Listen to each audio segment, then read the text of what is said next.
സാധാരണ മനുഷ്യനായി ജനിച്ച് ഒരു അനാഥ ബാലനായി ജനിച്ച് അറേബ്യയുടെ ഭരണാധികാരിയായ മനുഷ്യനാണ്. അത് തന്നെയാണ് പ്രസക്തി.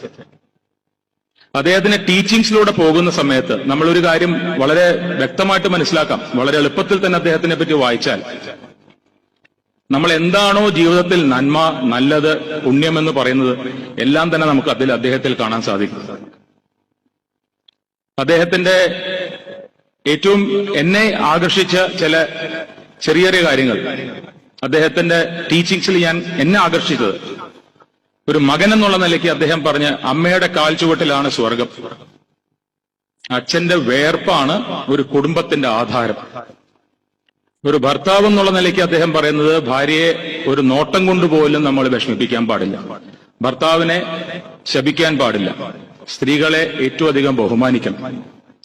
പുരുഷന് മൊഴി ചൊല്ലാനുള്ള അതേ റൈറ്റ് അദ്ദേഹം സ്ത്രീകൾക്കും കൊടുത്തിരുന്നു.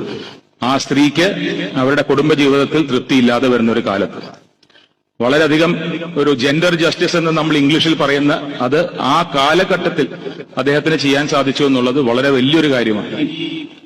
നമ്മളിപ്പോ റേസിസം എന്ന് പറയുന്ന, അതായത് കളർ വെച്ച് പറയുന്നത് നോക്കുമ്പോൾ വെള്ളക്കാരനായ ഒരു സൽമാൻ ഫാരിസും കറുത്തവനായ ബിലാൽ അവരെ ഒരുമിച്ചാണ് നിർത്തി അന്ന് തന്നെ ഈ കളറിന്റെ റേസിസം ഇല്ലാതെ അദ്ദേഹത്തിന് സാധിച്ചു എന്നുള്ളതാണ് ഏറ്റവും വലിയൊരു കാര്യം.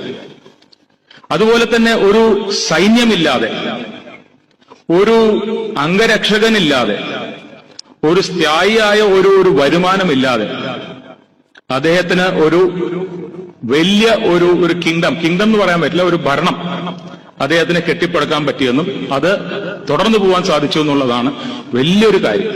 എനിക്ക് ഓർമ്മയുണ്ട് ഒരു കഥ. മുഹമ്മദ് നബിയോട് ഏതോ ഒരു അനുയായി വന്നിട്ട് മരിച്ചത് നമ്മുടെ മതത്തിൽപ്പെട്ട കുട്ടികളല്ല എന്ന് പറയുമ്പോൾ അദ്ദേഹം ശകാരിക്കുന്നതായിട്ടൊരു കഥ ഞാൻ കേട്ടിട്ടുണ്ട്. കുട്ടികൾക്ക് എന്ത് മതം, കുട്ടികളല്ലേ എന്ന് പറഞ്ഞ് ശകാരിക്കുന്നത് ഞാൻ കേട്ടിട്ടുണ്ട്. അതുപോലെ ജനങ്ങളൊരു ശവമഞ്ചം കൊണ്ടുപോകുമ്പോൾ ഇദ്ദേഹം എണീറ്റ് നിന്നു.